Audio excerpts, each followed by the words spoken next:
Amada igreja, com a paz do Senhor, graças a Deus, o calorão deu uma trégua, né? Estamos num ambiente bem tranquilo e todos com saúde, pelo menos se não estão 100% com saúde, estão sobre a graça e o controle da parte do Senhor. E eu louvo a Deus, irmãos, por estar com vocês aqui, para nós pensarmos junto, mais um pouco, sobre a palavra do Senhor. Quando domingo à noite aqui foi falado que seria levantado a partir de quinta-feira próxima agora, algumas quinta-feiras de campanha em prol da família, Deus já havia, interessante, que colocado no coração do pastor Voltair, do presbítero e professor José Vieira, o propósito de iniciarmos aqui um seminário de pelo menos 3 terça-feiras seguidas, né? Se Deus quiser, pode até aumentar mais, não tem problema, né? É um assunto inesgotável. Um seminário sobre a família. E aprove a Deus e da parte deles a confiança que eles prestaram a mim, né? Para que eu pudesse estar iniciando hoje esse seminário com os irmãos. E é um assunto muito oportuno, é um assunto urgente. Domingo mesmo nós estudávamos juntos, eu tive a oportunidade de ministrar ali na igreja do bairro Gentil Meireles, Ministério Fama, sobre o caminho da fidelidade conjugal ali. A igreja estava lotada e eu vi o quanto é necessário o assunto sobre família, casamento, relacionamentos entre pais e filhos, porque a atenção daqueles irmãos me encantou de saber o quanto, por mais que é um assunto muitas vezes pensado, conversado, vivido, mas não é muito entendido talvez e nem muito praticado. Então, aprove a Deus em colocar no coração do nosso pastor, dos obreiros dessa igreja, os que planejaram junto com ele, esse trabalho para estudarmos sobre a família. Irmãos, e o tema que foi me passado, o pastor me passou o tema, e uma boa parte também do esboço, né, a ser projetado, eu gostaria de contar com a ajuda lá dos meninos, né, eu não sei se vai funcionar daqui, se não, pode colocar, Felipe. Pode colocar para mim, por favor.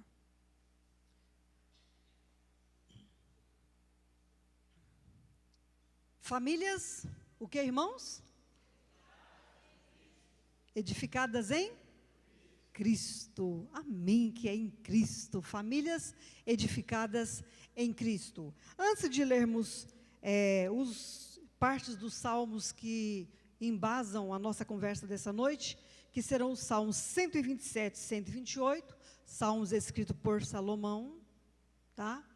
Não vai ser todos os versículos que serão comentados, mas antes de irmos para alguns versos desses salmos, vamos ainda observar um pouco aí, já começarmos por algumas observações, algumas pontuações de introduções, antes de lermos esse texto, né? Famílias edificadas em Cristo. O próximo slide traz aí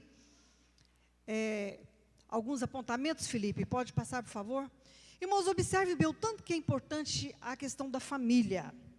Só dentro da Bíblia Sagrada, nos 66 livros canônicos inspirados, quantas vezes essa palavra família foi escrita?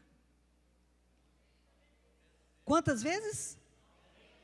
90. No Antigo foi quantas vezes? E no Novo? 22. Então é porque era para ser falado mesmo.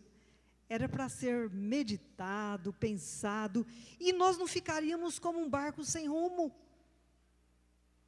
sem uma bússola, sem uma condução. Por quê? Porque a Bíblia, ela por si, ela é aquela que nos conduz, e uma vez que está lá registrado, não tem como nós não deixarmos de embasarmos nela, né? Então, no Antigo Testamento, 68 vezes a palavra família está registrado, e no Novo Testamento, 22 vezes. Interessante que, olha aqui, alguém já leu até, então, o que vem pela frente aí, o prosseguimento, né? Olha aqui, temos ouvido nesses últimos anos uma frase que parece que a cada dia que passa tem mais simpatizantes. Quem pode ler comigo essa frase?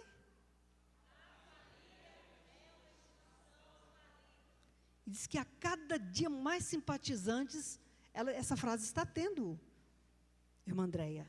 Você já pensou? A família é uma instituição falida. Casamento nem se fala. O que estão falando aí, né, de casamento, meu Deus, né? Mas, prosseguindo, vamos lá. Vamos ver que não é uma instituição falida. O próximo slide está ali.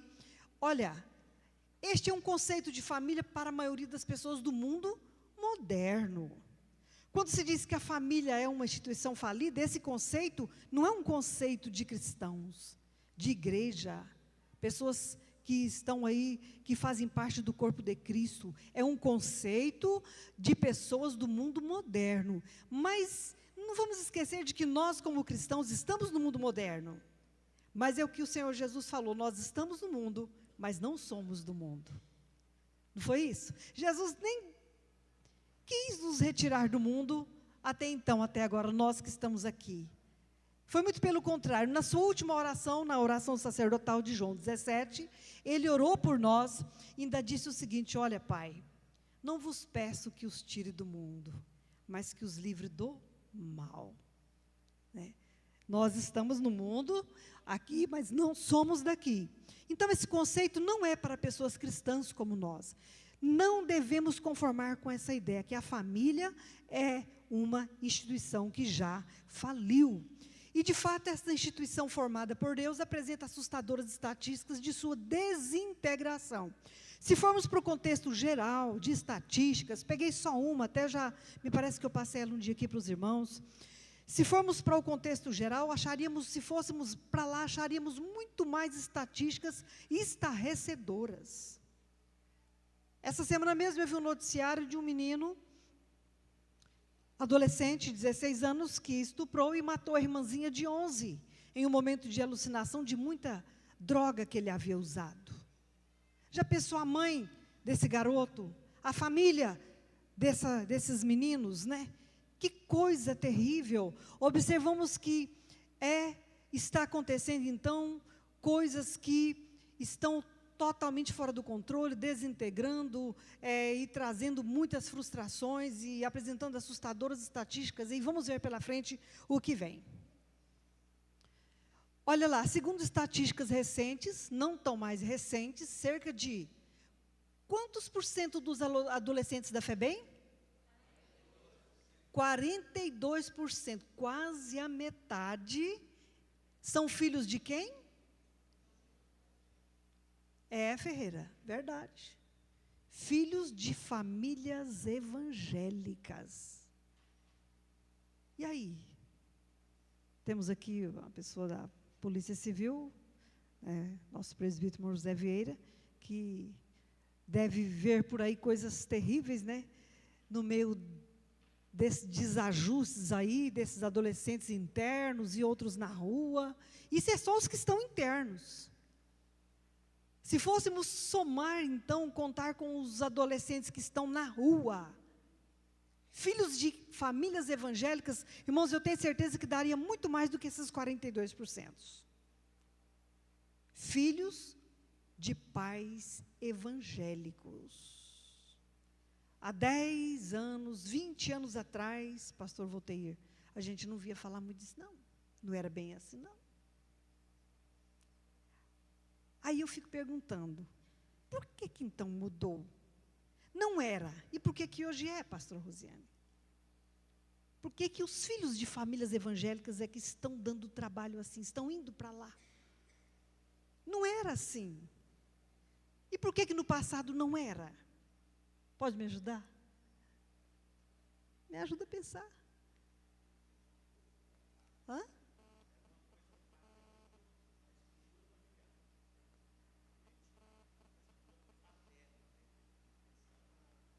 Mas no meio dos filhos, né, no meio da igreja.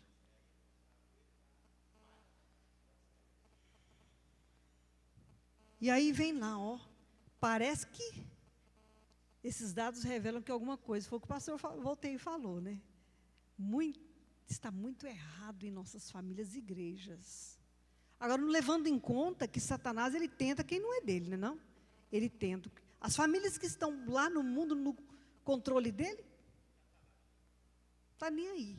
Por isso que nós temos que ter palavras como esta, de admoestação, de alerta, de conselho, até mesmo de exortação. Exortação não é aquela coisa de doutrinar no ponto de vista de ficar, né, confrontando, não. Exortar é elevar os ânimos. Gente, vamos pela frente, vamos lutar, vamos prosseguir. Chegamos até aqui, não vamos temer. Aquele mesmo Deus que nos deu vitória no passado é o Deus de agora, que pode nos conduzir com o mesmo triunfo, com o mesmo propósito de vitória nas nossas famílias. É o mesmo Deus. Prosseguindo. O coração da igreja, presta atenção aqui, o coração da igreja, da comunidade e da nação é o quê? O lar. É o lar. Olha o que um cientista renomado disse, certa vez, que se houvesse uma guerra nuclear, o primeiro que as pessoas fariam depois de passar do perigo seria o quê? Um terremoto, um tsunami, uma guerra nuclear que tudo fica fora do lugar e desaparecem e mistura tudo. Depois do processo, depois que fosse para um procedimento de calmaria, alguém que estava distante da família, com certeza, a primeira coisa é voltar para a família. Por quê? Porque ela tem importância. Mesmo aquele que dá trabalho para a família, ele quer saber de estar no meio da família. Aquele que está sofrendo com alguém da família, quer também que aquele que o faz sofrer esteja junto com a família. Interessante, né? Não esquecendo uma coisa, que essa família terrena aqui representa a família celestial. A família celestial, ela é a igreja do Senhor, que é composta aqui, ó, por várias famílias que estão nessa congregação hoje. Várias famílias aqui, debaixo do pastoreio, do cajado do pastor Volteir, com os obreiros, né, dessa igreja. São muitas famílias que Deus confiou a eles. Isso é uma coisa muito linda. E são valores eternos, né, pastor? Que são trabalhados, que são ajustados a cada dia, a cada passo, que conduz ao céu. É uma família celestial. Mas, olha lá, quando esse cientista falou isso, eu fiquei pensando, gente, sabe o que é mesmo? Depois de uma turbulência qualquer, que a gente possa se perder no nosso espaço, a primeira coisa é querer voltar. É voltar, não adianta. Prosseguindo. A história mostra o surgimento, olha bem nesses impérios. A história mostra o surgimento e queda de grandes sociedades antigas, como as de Roma, as da Grécia Antiga, a do Egito, que antes, porém, eram bem mais poderosas do que hoje. Quando essas sociedades estavam no pico do poder e da prosperidade, as famílias eram fortemente estabelecidas e valorizadas. Quer dizer, as famílias foram enfraquecendo, o que aconteceu? Foram se tornando fracas, desvalorizadas, a sociedade também perdeu o pico. Houve uma degradação, houve uma descida. Ó Brasil, se nós estamos vendo só o ponto de vista aqui de igreja, pensa em Goiânia, pensa no estado de Goiás, pensa no Brasil, parte da família. O centro, o âmago de tudo, até chegar lá, são as famílias, né? Prosseguindo. Quando a vida familiar enfraquece, não é valorizada e torna-se extremamente individualista. Irmãos, o que tem de famílias que são individualistas, é aquela família, um ciclo fechado, ninguém entra, nem para participar de nada, para ser ajudado, quanto menos, né? Aquela questão muito individualista. Quando a família enfraquece, e não é valorizada, e torna-se extremamente individualista, pior que tem gente que está na pior e tem uma fachada muito forte, faz de conta que está lá no topo. O pastor Jorge sempre falava para meu pai trabalhou com ele muitos anos na tesouraria, 12 anos lá no interior, e às vezes ele viu o papai com 5 filhos pequenos, naquela luta, trabalhando de pedreiro para sustentar, morando de aluguel, naquela luta. Tinha dia que ele chegava no meu pai e falou: e aí, Guinel, como que está as coisas? Está bem, pastor. Ei, rapaz, vou falar uma palavra bem goiana, tá? Os irmãos me desculpam. Você mija na roupa e fala que é suor. Tipo assim, não conta. sabe? Irmãos, e nós herdamos isso do meu pai. Se eu tiver de falar com o pastor Voltaire, eu vou contar para ele bênção. Eu não quero chegar nele e falar, pastor, está assim, a menos que eu realmente preciso de uma ajuda que já fugiu do controle. Mas tem gente que é pessimista demais, pastor, e ao ponto de que não pode passar um pouquinho do limite daquilo que ele já está acostumado, em termos de lutas e desajustes, que já começa a reclamar. Agora, outros estão ao extremo demais também, que já não dá mais conta, preferem morrer sozinho, como se diz por aí, na praia, do que pedir uma ajuda. E ninguém sabe o que o calado quer. Muitas vezes reclama da liderança, reclama de A ou B que estão aí liderando sobre você, mas por quê? Porque você não falou o que é o problema. Chega e conta, pede. Não é subjugá-los também, porque é muita gente para ser cuidada, mas irmãos, o que custa? Vamos chegar, vamos abrir o coração. Esse ministério de família que os irmãos trabalham, a Andréia e os demais irmãos aí, a Viviane e as meninas que estão aí, né, ajudando, Moelias, é a coisa mais linda, chegar numa casa e ouvir. Irmãos, viu, Moelias, eu achei isso lindo, olha, essa semana dali isso novamente mais uma vez, quem ouve é respeitado. Está faltando pessoas que têm paciência para ouvir, que não querem ouvir. Coisa chata é a gente começar a conversar com a pessoa atravessa a gente. Não espera a gente concluir o raciocínio da gente. Não ouve. Agora, se já pensou, Moelis, vocês chegam na casa de alguém, a paz do Senhor, entra, escutar primeiro. É isso que Jesus fazia. Onde tinha um grupo de pessoas que Jesus chegava, ele não ia chegando e falando tudo, não. Ele analisava o grupo direitinho. Quando ele analisava o rema, a revelação de Deus vinha, ele como Deus também já tinha essa revelação, vinha para ele, e ali a necessidade daquele povo aparecia na hora. E aí ele ainda ouvia o povo. Eu repito a frase, não esquece isso não, quem gosta de escrever, assembleano é preguiçoso de escrever. Acha que grava tudo, grava nada. E tem gente que escreve também e nunca mais lê aquilo. Tem que ter controle, né? Mas quem ouve é respeitado. Opa, me ouviu? Nossa, viu a fineza que o Moelis foi lá na minha casa, não adivinha que ele teve paciência de me ouvir. Eu fiquei até com vergonha de tanta coisa que eu falei com ele, mas, foi bom. É uma pessoa muito excelente.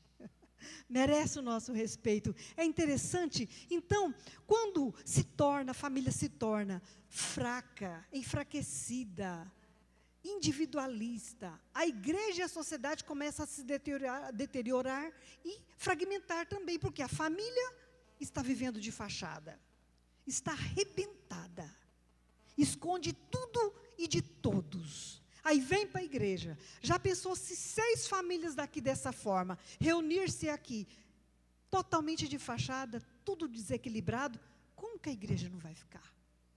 Isso vai contaminar as demais famílias se não tivermos cuidado. Interessante, né? A qualidade da vida familiar é extremamente importante para a nossa felicidade e saúde mental como indivíduos. Você quer ter uma saúde mental, física, boa, tenta fazer com que o seu lar seja um lar abençoado, onde há paz, harmonia, onde todos podem colocar suas sugestões, podem ser ouvidos, né? Onde aqueles que se expõem também têm a humildade de ouvir conselhos. Isso promove paz. Foi Jesus que falou, bem-aventurado os pacificadores. O que ele quis dizer com isso? Bem-aventurado aqueles que, quando o irmão Divino Cesário chegar em casa, que a irmã Maria estiver por aqui, agitada, porque ela é bem temperamento forte, gosto mais da irmã Maria, mas Jesus fez ela assim, Deus fez ela assim, Deus não entra em contradição. Ele ama ela desse jeito e nós também, né, irmão Divino? E vice-versa. Já pensou se quando ele chegar em casa, a irmã Maria está aqui no limite, e ele, e começar também, vai estourar tudo, vai pegar fogo. Mas se ele, ao chegar, e a irmã Maria estiver, não, minha velha, calma aí. Negócio é assim. Lá em casa também que mas o Paulo é assim, sabe? Quando eu estou mais para lá, e ele dá aquela freadinha. Quando é ele, eu também, porque se for os dois, não vai dar certo, gente. tem que ter esse senso de análise aí para poder saber de equilíbrio. Olha, isso é pacificar. O negócio está para o rumo de pegar fogo, mas a gente pacifica aquilo. E aí foi Jesus que disse: bem-aventurado, mais do que feliz, são os que promovem a paz, que pacifica a situação, né? Então, se quer saúde mental, como indivíduos, né? Saúde e felicidade, tem que então haver o quê? Equilíbrio familiar. É interessante. Prosseguindo. A família não é um acidente histórico, ou uma necessidade social, ou ainda um sistema para funcionar. Se não funcionou até aqui, acabou, gente. Funciona mais não. Mas é o quê? Um projeto de Deus. Foi Deus que escreveu a nossa história. A palavra diz que todos os nossos dias foram traçados por Ele. E um a um foram contados, do começo ao fim. Deus projetou a nossa família, né, Fátima? 2 filhos lindos para você. Que coisa linda, irmãos. Foi Deus que projetou. Agora, irmãos, nós não podemos esquecer de uma coisa. Nós somos apenas mordomos daquilo que o Senhor colocou dentro da nossa casa. Tanto de bens materiais, quanto filhos, viu, irmã Lígia? Aqueles 2 que o Senhor te confiou não são seus. Se fosse confiado em ti, Ele não te daria. É dele, só que você, dependendo dele, ele te auxilia, né? Ele te dá cobertura. E a responsabilidade é sua, é minha. Por isso que fala que os filhos são o quê? Herança do provou que não é nosso. Sabe o que é nosso? Galardão. Se nós dermos conta de conduzir os nossos filhos, lá em casa é 2, o pastor são 3, agora é 4, daqui é 5 já com Gabriel, mas a Ana Flávia, daqui a pouco vem mais, aí são 6, e vem os netos, e depois vem bisnetos. Se eles derem conta de conduzir todos eles, pastor Rosiane, você não vai perder nenhum galardão por eles. Mas não esquece que é dele. Agora já pensou, é dele, a gente não conduz? Que coisa! A gente fica meio assim, preocupado com isso, não fica? Por isso é que nós precisamos realmente de fazer como o pastor falou aqui, é joelho no chão. Não é só oração, é exemplo. As palavras convencem, os exemplos arrastam. Aquela questão de querer falar uma coisa, mas na hora do vão ver mesmo, a prática é outra, desmancha tudo. Não levando em conta que quando há um legado de coisas que nós praticamos de errado, isso arrasta o quê? Consequências. São sementes. Uma semente, quando ela é plantada, ela foi plantada e são como palavras. Você libera uma palavra, um ato, você plantou. Você repete aquele ato, ou repete aquela palavra, você regou. Vai dar onde? Numa colheita terrível. Quantas vezes a gente falhar é nosso mesmo, somos humanos, fragilizados, mas uma falha voluntária, consciente, sabendo que é contra a vontade de Deus, que vão bater de frente, ou seja, vão ser maus exemplos para os nossos filhos, a quem nós já sabemos que não são nossos, né? São dele. E aí o que vai acontecer? Uma vez que eu faço aquilo voluntariamente, sabendo que não convém, e faço de novo, já lancei a primeira vez o quê? Um plantio terrível, fazendo de novo, regarei aquilo de novo, com talvez muito mais outras sementes negativas, que vão trazer ervas daninhas para desarticular. Irmãos, é isso pesa para mim que estou falando isso, eu preocupo demais com isso. Mas eu louvo a Deus, porque a palavra, quando é de Deus, ela nos confronta, porque nós precisamos sermos melhores a cada dia, né? Não esquecendo que a família é um projeto de Deus. Prosseguindo.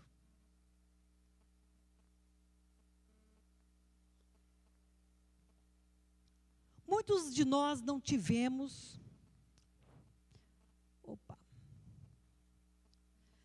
Muitos de nós não tivemos modelos ideais de como deveria ser a família cristã. Você já pensou no lar que você nasceu? Se fôssemos perguntar aqui, sairia muita coisa. Lares talvez desajustados. Talvez pessoas aqui que não tiveram a oportunidade de viver num lar com pai e mãe biológicos, né, foram adotivos. Pessoas que tiveram, né, irmã Luzia? Qual a sua história, né? Aprove Deus em te colocar na mão de uma família abençoada que te conduziu, né? Mas muitas pessoas aqui não tiveram modelos ideais de como deveria ser uma família cristã. E eu louvo a Deus, porque a palavra do Senhor diz que onde abundou o pecado, superabundou a graça. Nosso irmão Ivan, com o pai lá na Itália, uma família cristã, você não sabia como era, né? Com certeza, estava começando a, devagarzinho, poder entender algumas coisas, mas hoje a gente nunca está pronto, estamos amadurecendo, você, eu e os demais.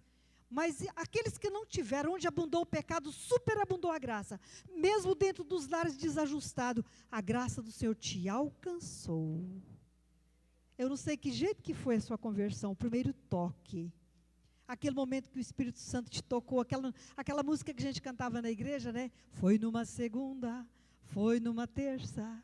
Um dia, pastor Ismael, Deus te tocou. Agora, sabe de uma coisa? Não importa o jeito de família que talvez você tenha vivido lá.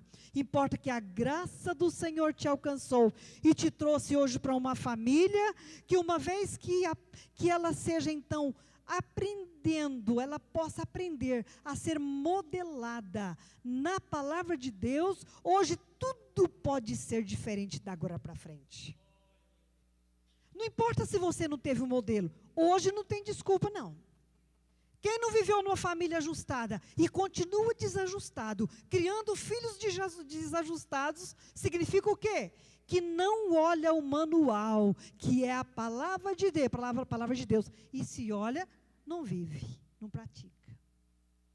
O que adianta ler e não praticar? Só vai gerar o quê? Indivíduo doente, famílias doentes. A palavra do Senhor diz que Deus não leva em conta o tempo da ignorância. Enquanto você não sabia, nada a ver, irmão Antônio, nada a ver. Mas de lá para cá que o Senhor te chamou, sabe por quê? Hoje tem aquela coisa por aí, não, vinde como estás.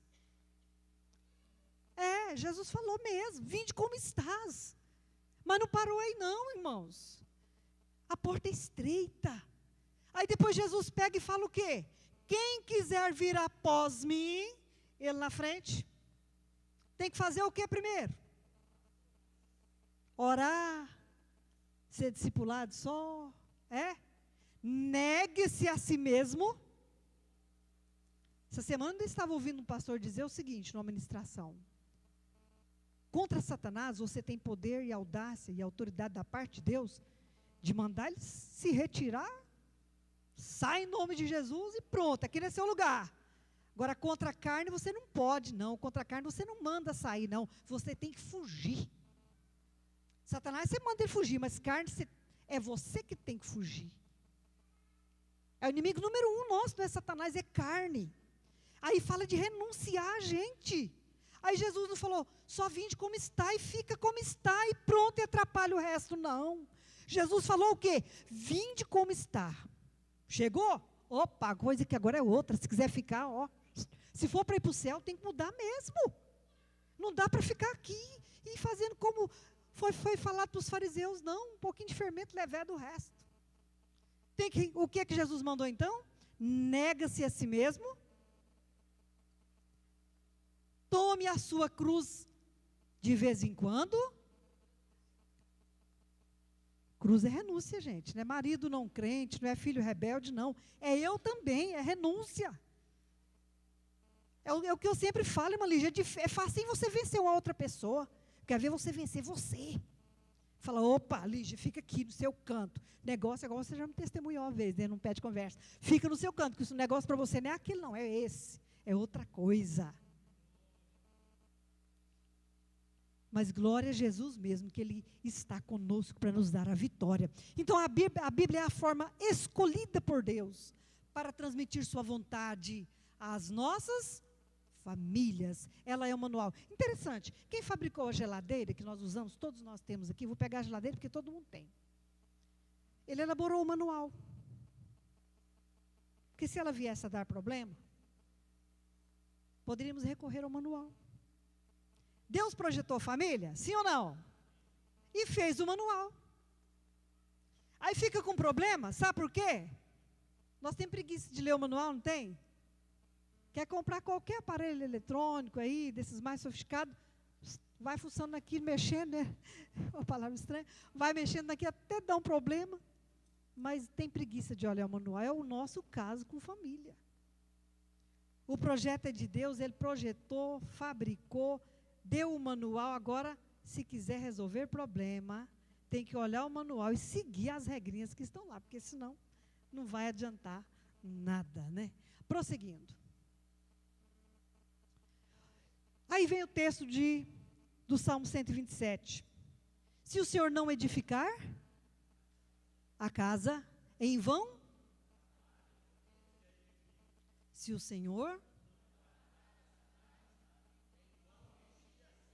Presta bem atenção nessas três palavras sublinhadas, essas três frasezinhas: edificar a casa, guardar a cidade e sentinela. Irmãos, eu estava observando aqui o Salmo 128 e 127, de acordo com o que o pastor Roteiro havia me passado, estava observando. Salientam o mesmo assunto, é muito importante, são muito importantes esses salmos, né? A família, em sua grande e imensurável sabedoria, ela foi o Senhor que a arquitetou, tendo criado o primeiro lar no Éden, como nós sabemos em Gênesis 2:18, lá começa. Infelizmente, essa instituição tem sido subestimada pela sociedade moderna.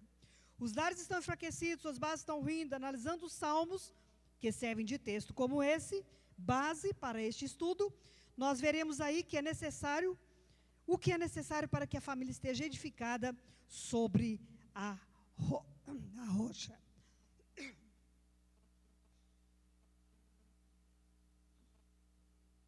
O outro slide, por favor.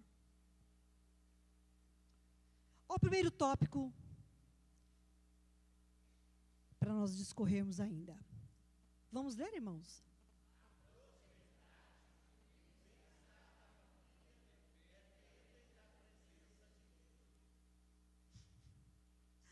O que faz a diferença dentro da nossa casa? Presença de Deus. Será que nós estamos preocupados de fato com isso? Quem hoje, não dá sinal não, só você e seu coração e Deus agora. Quem hoje já teve o privilégio de sentir a presença manifesta de Deus dentro do seu lar? Quem é presente, Ele está em todos os lugares. Né, pastor? Porque quando essa presença dele manifesta, a gente sente algo diferente.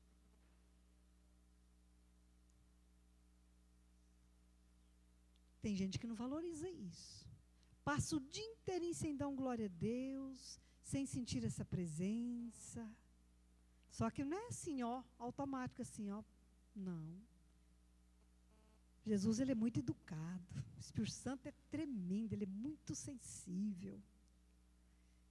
Ele, para se manifestar dentro da nossa casa, ou dentro de nós, mesmo estando aqui dentro, Ele, para se manifestar, tem que dar um lugarzinho para Ele.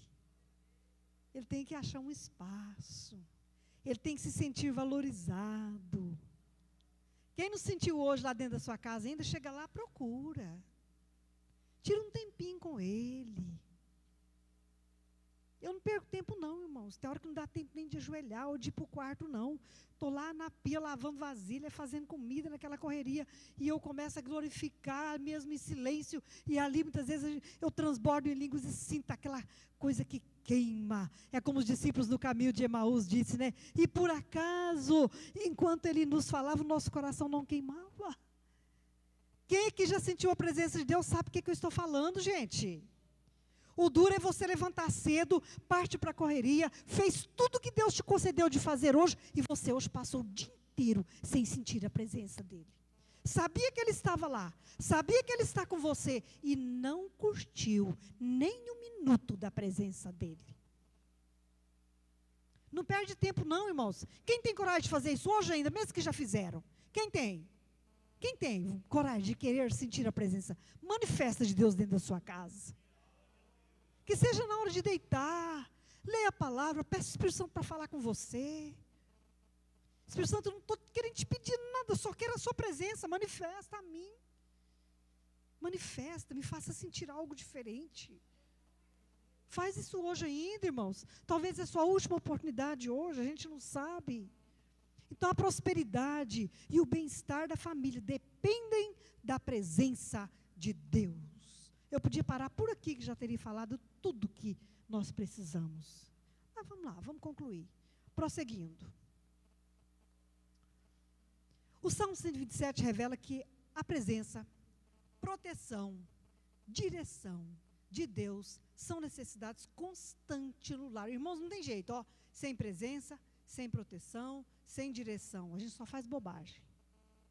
Quantas cabeçadas a gente não dá? Parece que a gente aprende a ficar tão autossuficiente, tão assim, sabe? Faz tudo sem consultar o Senhor. Davi, nas suas batalhas, ele, como guerreiro treinado, ele não deixava de consultar, não. Em uma ocasião, ele consultou: Senhor, posso levantar contra os que estão vindo, contra a nossa nação de Israel? O Senhor falou assim: vai. E ele já estava tão treinadinho de ouvir um sim do Senhor, que ele poderia ir sem consultar de novo, mas ele não ia, não. Em outra oportunidade: Senhor, ó, eles estão vindo de novo, posso ir? Sobrou alguns, fugiram, posso ir de novo? Ele: não, calma aí, agora quem vai lutar a sua peleja sou eu, agora não é você não. Viu, irmão José Vieira, tem hora que Jesus sabe que você não vai dar conta. Aí ele fala: opa, você consultou? Ele: não, quieta aí, que agora quem vai pelejar essa peleja sou eu. Tanto que é maravilhoso, né? A gente sofre muitas vezes porque a gente tem mania de querer fazer as coisas. Vai ficando tão treinadinhos, né? Acreditando que está no pacotinho fechado, que Deus tem que, por obrigação, fazer tudo para nós, e a gente para de depender. Aí ele cria uma circunstância para gerar o quê? Dependência. E eu vou falar para os irmãos, e Deus tem criado na minha vida circunstâncias para gerar dependência, mas eu não quero sair delas para fazer bobagem. Eu prefiro ficar nas situações que o Senhor criou na minha vida para gerar dependência dEle, para fazer coisas com cautela. E mesmo assim a gente ainda faz alguma coisa que é risco para a gente.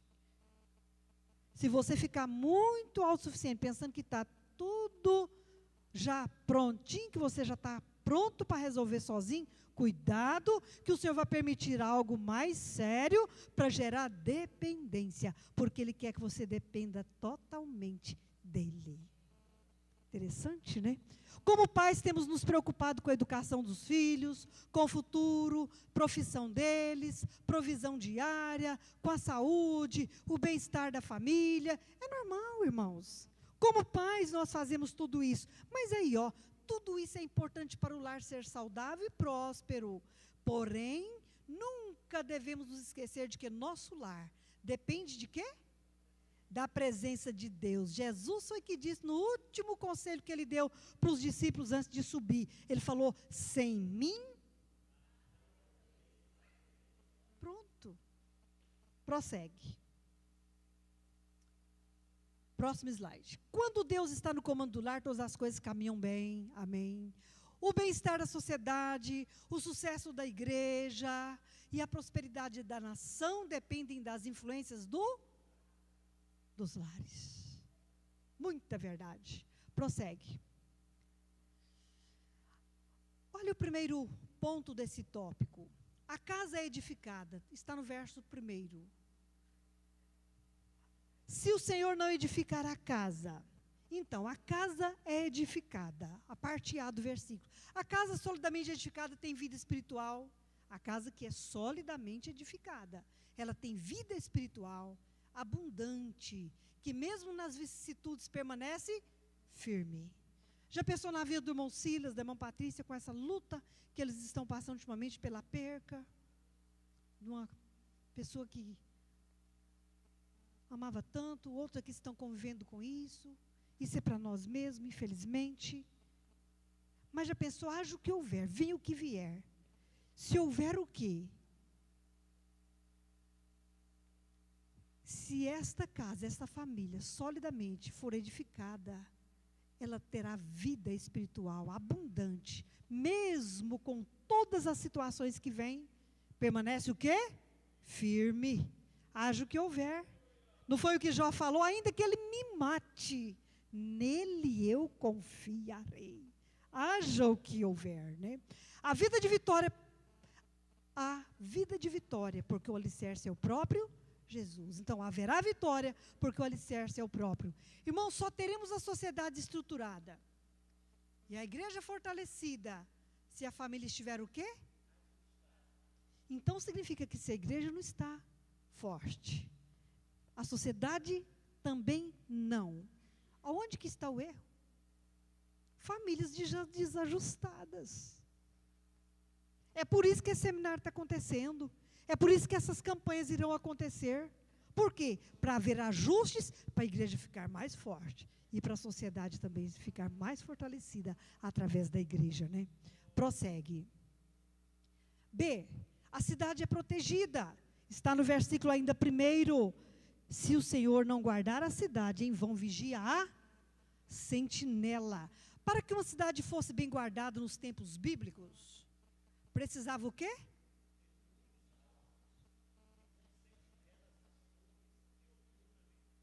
Aí vamos ver o exemplo da cidade de Jericó. Segura o slide um pouquinho. Ter muros altos e com sentinelas nas torres. Eu acredito que tem muitos lares que infelizmente estão fragilizados, desajustados, pastor, porque não tem mais sentinela. Oxalá, que significa queira Deus essa palavra. Se cada lar aqui, de vocês que estão aqui, não estou falando dos domingueiros não, dos que estão aqui, viu, Ulisses? Se todo lar tiver pelo menos uma pessoa de oração e vida com Deus, Satanás pode até tentar, mas não vai longe não. Não vai. Não vai. Lembra o que Jó fazia pelos filhos dele? Quando eles saíam para as festanças, para as festas? Antes deles chegarem, não é isso, pastor Rotei? Jó já erigia um altar a Deus e a Yahvé, oferecia um sacrifício pelos possíveis pecados que os filhos poderiam cometer, que ainda nem havia cometido. Jó estava o quê? Na brecha. E vou falar um negócio.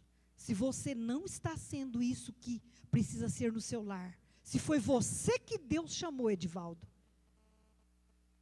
na casa do seu pai, para ser o atalaia, e você não tomar essa atitude, meu filho, Deus não mudou de plano e nem vai mudar. Ele vai criar circunstâncias para você ser esse atalaia. Sabe por quê? Porque toda casa, Deus levanta um, Deus levanta dois, Deus levanta três, mas não deixa sem nenhum, não. É ou não é, irmãos? Concorda comigo, pastor Otei? Pelo menos um Deus levanta. Só que a gente paga um preço, irmãos. Eu sei o que eu tenho pago na casa do meu pai. Somos 5 irmãos, meu pai e minha mãe. Mas Deus tem me falado que tem me levantado como atalaia dentro daquela casa. Agora eu louvo a Deus, porque está aqui meu esposo que convive comigo 34 anos. Brinco muito. As irmãs que convivem mais perto de mim sabem que eu gosto de vez em quando brincar, de sorrir, de fazer uma graça. Mas tem uma coisa, lá mesmo também eles falam isso. Sou brincalhona, chego descontraindo o ambiente. Mas quando eu falo sério, eu sou respeitada lá dentro da casa do meu pai. Sabe por quê? Não por mim, é pela autoridade que está o quê? Por trás de mim, que é a graça e a autoridade da parte de Deus, que me escolheu para ser isso dentro da casa do meu pai.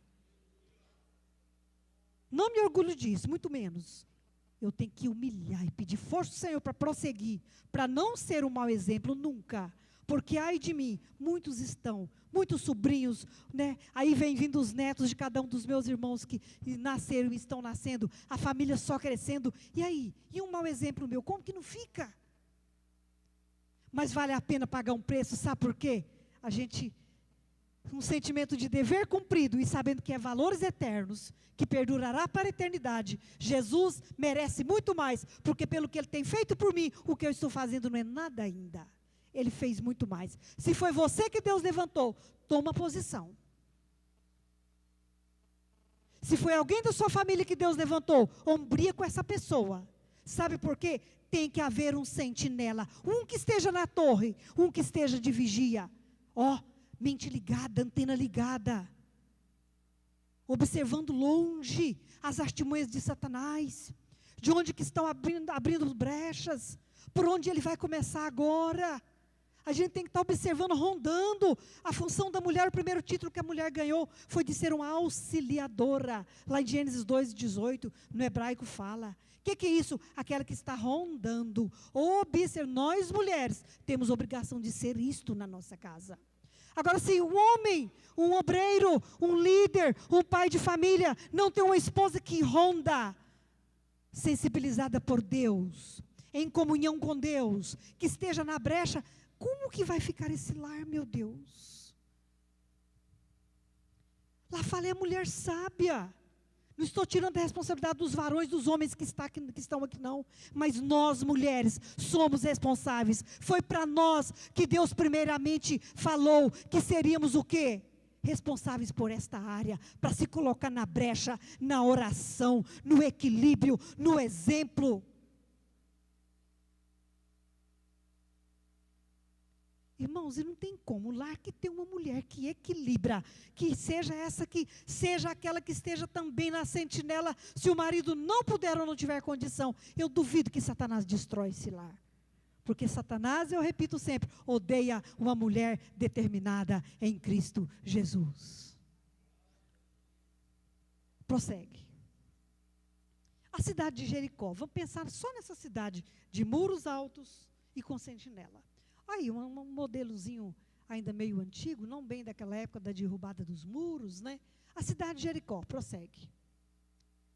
Muros de Jericó, olha lá. Segundo o que está registrado, esses muros tinham 9 metros de altura. Essa paredona aqui, da onde está o Luciano, aqui no sapato dele, até lá tem quantos metros, irmãos? 6. Então, aquele muro de Jericó lá tinha mais 3 para cima, né? O povo era meio medroso, não era? Até lá em cima, né? Então, lá da parte de fora, até no beiral final, tem mais 3. Quem olhar pelo lado de fora ali, é aquela altura que eram os muros de Jericó. E a espessura? Isso aqui, a espessura, a grossura, não é isso, irmão? Que é pedreiro, que é construtor aqui, né? Nossos irmãos que entendem. A espessura, se era 9 de altura, diz que tinha 6 metros de espessura. Do sapato do Luciano de novo, até lá em cima do muro, a largura dele em cima. Por isso que Raabe fez a casinha lá. 2 carros tranquilos em cima daquele muro. Cidade fortificada. E aí o muro da nossa casa? Lembra o que Deus falou para Oséias? Oséias, ela vai sair para prostituir, para aprontar com os marmanjos lá fora. Mas tem uma coisa, Oséias. Ora, cerca ela com a sebe viva. Fui pesquisar o que era a sebe viva, onde o profeta tirou essa ideia para registrar. Uma cerca literal de espinhos de 9 centímetros de comprimento. Cerca viva, de folhas e espinhos.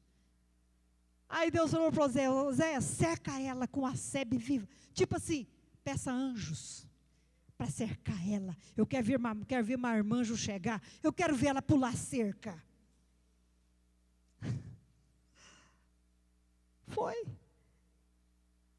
Nossa casa tem que estar cercada. Nossos filhos têm que estarem cercados. Mulheres, os seus esposos têm que estar cercados. É meu. Jesus que me deu. Orei muitos anos para casar, para ter o meu esposo. É meu. Ai de quem tentar encostar. É meu. Mas eu também sou dele. É uma só carne. E nessa união, com um propósito, sem brecha, guardados pelo Senhor, ninguém toca, porque Satanás não vai usar ninguém em nome de Jesus. Ai de quem tentar contra a nossa família. É tentar para cair, pastor, é para morrer. E morre até literalmente, sabia? Morre mesmo. A gente já ouviu o testemunho disso aí, é morrer mesmo. Observamos aí muros de 9 metros de altura, 3 de espessura. Prossegue. Está aí tudo que eu falei. Era considerado uma Jericó, considerada invencível, por ter a proteção dos deuses também cananeus, né? A cidade de Jericó, ela tinha uma área de cerca de 32 quilômetros quadrados. Imagina rodear isso 7 vezes, e pelo poder de Deus, caiu toda essa muralha. Satanás também, ele intenta colocar muralhas, sabia? Cercar. Mas é cercar e cair, pastor, porque o poder de Deus é tremendo, né? O poder de Deus é tremendo. E era uma cidade fortaleza para seus habitantes, como também para os da região agrícola em derredor, que guardava mantimentos dentro dela, né? Prossegue. Já estamos terminando, irmãos. Torre para a sentinela, olha lá a torre. Nesse muro de 9 metros de altura, 3 de espessura, fazia-se uma gurita, né? Nós aqui em Goiânia chamamos de gurita. Ali na cerca dos muros da Unilever tem uma gurita, onde o guardinha fica. Aqui, ó, é que você que é atalaia, que tem um chamado, tem que estar lá dentro, observando. E se você sai, Ferreira, põe outro. Ó, eu estou indo, mas vocês, alguém aí tem que passar o legado. Lá uma hora não tem que partir, né? Os mais velhos, né, pastor Ismael? Nós iremos aí, o irmão vai passar para quem lá? Tem que passar. Tem que passar, né? A gurita, a sentinela tem que estar lá. Não pode ficar sem vigia, não. Né, irmão Divino Cesário? A hora que o senhor for, vai passar para quem? Tem que passar. Esse camarada já tem que estar sendo treinado desde agora. Porque uma Maria também vai. E aí, o senhor já passou para quem? Tem que passar. Interessante, a gente tem que passar, eu acho que é para todos, né? Mas alguém vai se interessar mais. Com certeza vai se interessar mais. Prossegue. Quando deixamos Deus assumir o comando de todas as coisas, podemos desfrutar de sua proteção. Salmo 91, isso aqui é muito forte.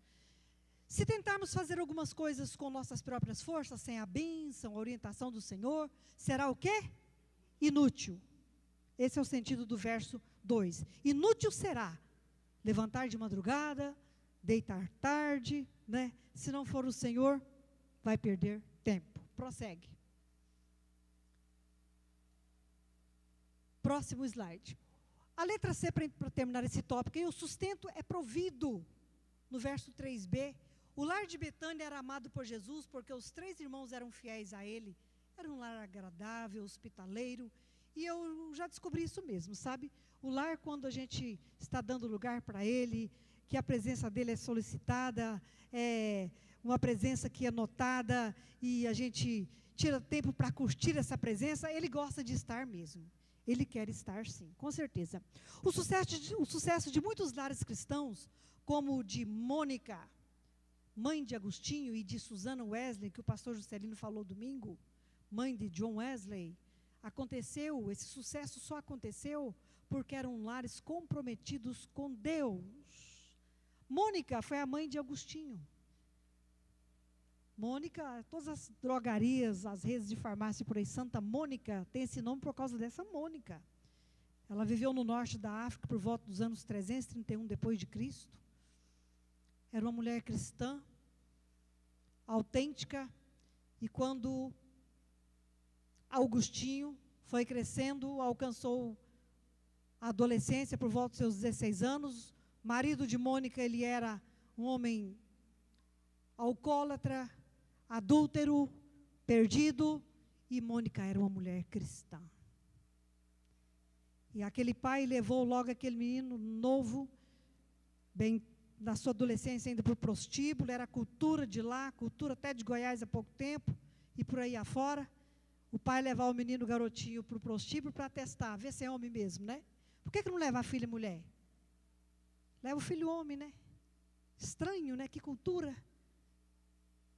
Para Jesus, para Deus, a alma, não importa o sexo, né?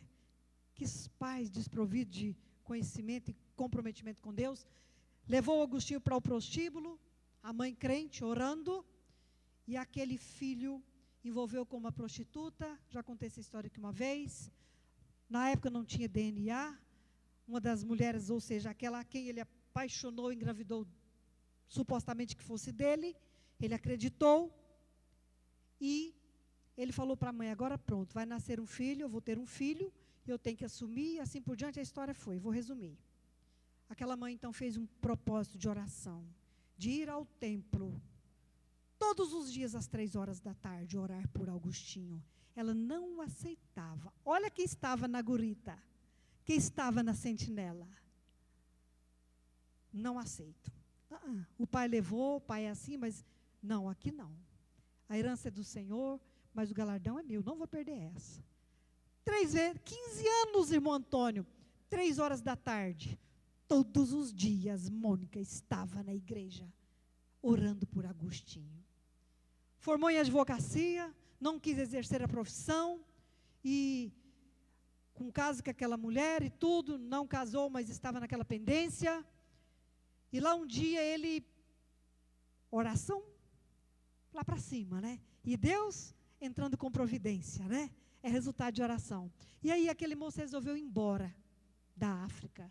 Mãe, eu vou embora, não vou exercer a profissão, vou embora para Roma, vou ver o que eu vou fazer lá. Foi embora. Chegou lá, sem lugar para hospedar, com dificuldades financeiras também, foi hospedar-se no mosteiro. Chegou lá, aqueles padres acolheram ele, e todo aquele procedimento, se tornou um discípulo, e foi indo lá mesmo dentro do catolicismo, e Deus trabalhando, não importa a forma, Deus trabalha. O que aconteceu? Um dia ele estava meio desorientado numa praça, saudade da família, talvez daquela mulher, daquele filho. Ele estava naquela praça, olhando as crianças brincar. Chegou, há poucos dias atrás, ele havia ganhado de presente uma Bíblia, de um dos monges.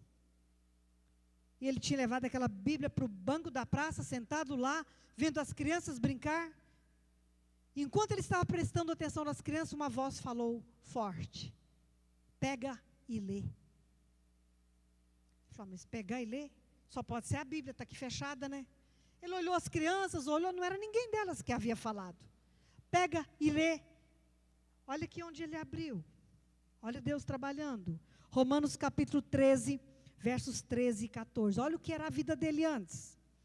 Andemos dignamente como em pleno dia, não em orgias e bebedices, não em impundícias e dissoluções, não em contendas e ciúmes, mas revestivos do Senhor Jesus Cristo, e nada disponhais para a carne, no tocante às suas concupiscências. Quando ele abriu aqui, e leu bem onde ele bateu os olhos à primeira vista, o Espírito Santo falou assim, é isso para a sua vida que eu quero, muda de vida. E ele mais do que depressa foi embora para o quarto dele, pegou uma folha de papel, pegou ali uma lapiseira e redigiu uma carta para a mãezinha dele. E aquela carta demorou tempos e tempos para chegar lá na África. E o dia que chegou, a mãe ainda estava indo 3 horas para o templo orar. Quando chegou que a mãe abriu aquela carta, olha a surpresa. Mamãe, sua bênção. E a partir de hoje que eu estou escrevendo essa carta, eu sou um servo do Senhor Jesus. Eu mudei de vida, não sou mais aquele homem adúltero, né, que vivia na vida de orgia. A partir de hoje, eu me tornei um servo do Senhor Jesus. Irmãos, é a vida de Mônica. O quê? Lares cristãos, né, como o dela, se tornaram abençoados porque foram lares comprometidos. Susana Wesley, mãe de 19 filhos. Pensa que foi fácil? Não. Wesley impactou a Inglaterra. Foi o líder, de onde iniciou as igrejas metodistas, não é isso? Pensa que foi fácil? O primeiro filho dela, que foi Samuel, até os 5 anos não falava. E ela foi só tendo filhos e mais filhos. Ela veio de uma família de 25 irmãos. As mulheres criavam muito. E Susana Wesley teve 19.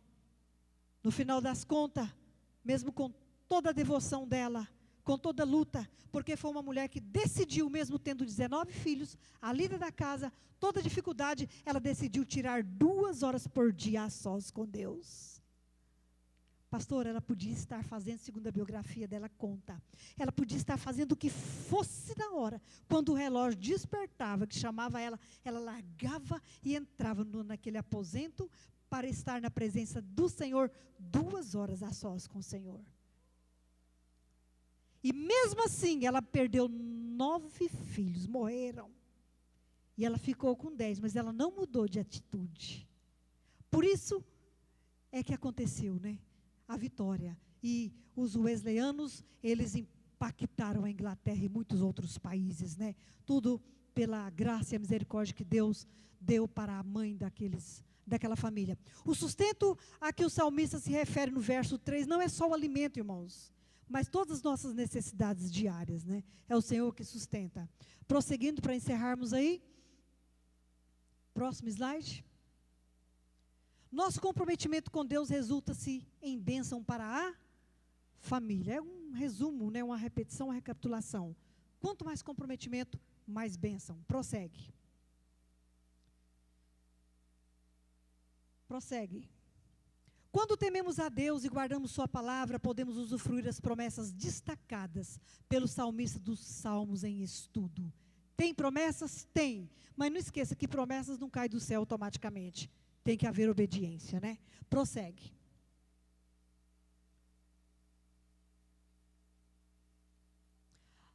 Olha aqui, promessa de felicidade nesse tópico. A felicidade existe e pode ser encontrada. Tem gente que acha que não. Existem momentos felizes, mas não existe felicidade. Com Deus há sim felicidade. Haja o que houver. E bem-aventurado o homem que teme o Senhor e anda nos seus caminhos, né? Muitos procuram a felicidade em lugares onde Deus não está. Por isso é que não encontram. A última parte, a parte B agora. Outros chegam a dizer que a felicidade é utopia, não existe, mas o Senhor é a fonte da felicidade. O lar que se abre para a presença de Deus é um lar feliz. Passe para o próximo para mim, meu filho. Agora vai ser rapidinho. Longevidade, né? Estou vendo isso cumprir na minha vida e mais alguns irmãos aqui. Filhos dos filhos, netos. Para o judeu viver longos anos eram bênçãos do Senhor, não é só para eles não. Nós brasileiros, né? Filhos dos filhos são sinal de longevidade. Quem tem netos é sinal, e quem não tem também por uma questão qualquer, pode ter filhos e até netos espirituais. Não é só biológicos não, significa o quê? Longevidade, é sinal de quê? Longevidade é sinal também de bênçãos. Uma família que serve ao Senhor, que não tem compromisso com vícios, práticas pecaminosas, tem condições de viver mais. O mais importante não é Deus acrescentar anos à nossa vida, mas é o quê? O que adianta você viver 60 anos, mas se for somar tudo, os bons não foram nem 20. É isso aí, prossegue. Conclusão. A família para sua estabilidade necessita urgentemente de um motivo? Só mesmo Jesus na causa. Vigilância, oração, né? E qual é a solução que ela precisa? Se está doente, tem jeito sim. Cura, ajustes. Prosseguindo. Não podemos levar uma vida incoerente nessa relação aí, ó, família e igreja, irmãos, não tem jeito. Seremos na igreja aquilo que somos em casa. Precisamos ligar menos a televisão, abrir mais a palavra de Deus. A família precisa estar debaixo da cobertura, da oração e da intimidade com Deus. Prosseguindo.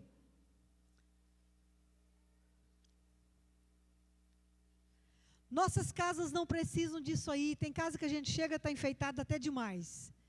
Quadrinhos evangélicos, bíblias abertas, dizeres bonitos. Nossas casas precisam de quê? Só Ele estrutura, né? E o próximo? Somente o arquiteto da família pode edificar nosso. Uma vez que ele é o projetor, ele é que projetou, ele é aquele que arquitetou, só Ele pode edificar mesmo. E o último, ou penúltimo, se não me engano, é a grande diferença entre um lar seguro e um lar desmoronando. Irmãos, tem lar que estão seguros e tem lares que estão desmoronando. Mas qual que é a diferença? Não está na ausência de lutas, todos dois têm. O lar seguro tem lutas e o lar desmoronando também tem luta. Mas a diferença está onde? No terreno onde suas raízes foram edificadas. Por isso que nós temos que sustentar. São as raízes, vocês pais, nós pais, temos que estruturar. Final, agora. E aí, edificadas onde? Raízes fincadas onde? Famílias edificadas em Cristo. Só Ele pode todas as coisas, amém? Deus abençoe os irmãos, em nome de Jesus, e o Senhor há de nos dar a vitória. Obrigada, pastor.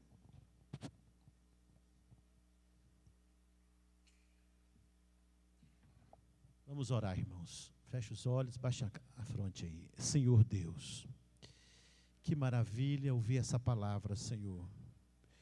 Porque foi a Tua palavra, Senhor, a Tua revelação nessa noite. Deus, nos dobramos diante dessa palavra, Senhor. Reverenciamos a Tua palavra nessa noite. Reverenciamos a Tua revelação, ó Pai. Porque sabemos, ó Deus, que a solução está em Ti, na Tua palavra, nos Teus desígnios, na Tua orientação, ó Pai. Obrigado, Jesus. Obrigado, Senhor, porque podemos nos reunir em torno da Tua palavra. Obrigado porque podemos congregar em torno da Tua palavra, para ser, Senhor, esclarecido, para ser exortado, Pai, para ser avisado em tempo oportuno, ó Deus. Desperta a igreja para voltar para a palavra, para voltar para a verdade, ó Deus. Desperta o Teu povo para voltar para o centro da Tua palavra. Traga reverência, Senhor Deus, ao Teu povo. Pai, só o Senhor para sustentar e guardar a nossa família. Mas nos prontificamos, ó Deus, e nos propomos estar aqui sempre, ó Deus, em nome de Jesus. Obrigado, Pai. Amém. Deus abençoe a todos. Deus abençoe a professora Vasti. Que bênção, né? Durante as próximas terças-feiras, nós vamos estar em torno desse assunto. Pode ser que passe, né? Passamos para mais de 3 ou 4, as próximas 7 quintas-feiras, vamos estar numa campanha resgatando valores da família, né? Cada pregador que vai estar aqui, Deus vai dar uma luz, uma revelação, tá? Esse começo de ano, além de estarmos orando, nós queremos que Deus esteja falando ao nosso coração. Amém, meus irmãos?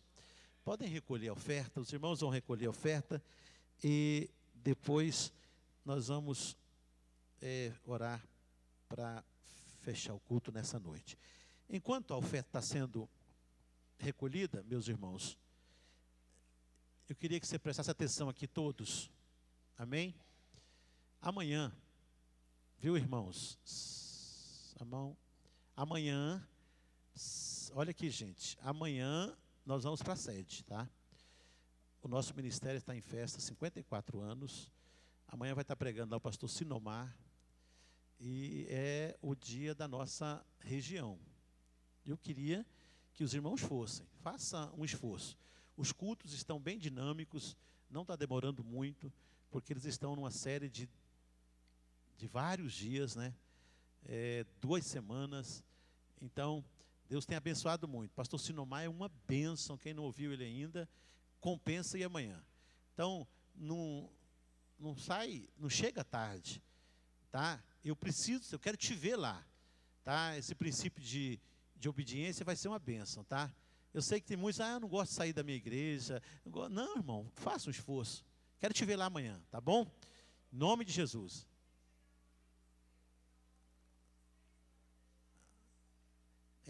Mas está indo só regiões, e tem o telão lá fora. O culto assim, quem puder ir mais cedo vai, quem não puder sai do serviço já vai. Dessa última semana, ontem, disse que não deu muita gente, ficou só dentro da igreja ontem. Então eu penso que, como está uma semana toda, e aí o pastor tem pedido para as outras regiões não comparecerem, só a região, então eu penso que amanhã vai ser tranquilo, tá? Vamos lá, estou esperando você, amém, irmãos? Deus abençoa a cada um, Deus abençoa a professora Vartim, que bênção, tá? Vamos ficar de pé, vamos terminar. Toda honra, toda glória ao Senhor Jesus. A nossa campanha resgatando os valores da família não começa nessa quinta, começa na outra. Mas essa quinta-feira, nós estaremos aqui orando nesse propósito também. Então venha para a igreja e eu tenho certeza que vai ser uma bênção. Quero convidar o pastor Ismael para vir aqui. Não, é na outra. Foi o que eu falei. Foi o que eu falei. Não começará nessa, na outra.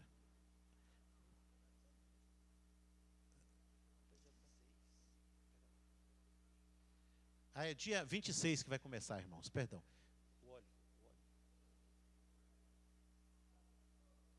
Nós vamos orar, fazer a última oração. Tem as chaves aqui do carro do irmão Reinaldo. Amém. Deus abençoe a bênção na sua vida, na vida da irmã Fátima, né? Um veículo é uma bênção. E quando ele vem nos princípios de Deus, da fidelidade, melhor ainda. Tenho certeza que, além dos propósitos de Deus nele, na vida de vocês, da família, para servir a família, Deus vai abençoar, vai proteger e guardar. E nesse veículo não vai acontecer acidente em nome de Jesus, tá? Estamos declarando aqui. O pastor Ismael vai estar orando e fazendo a unção. Senhor nosso Deus e Pai, obrigado, Deus. Obrigado por essa noite. Obrigado pela oportunidade de cantar na tua casa, de fazer o clamor, Senhor, na tua presença pela família.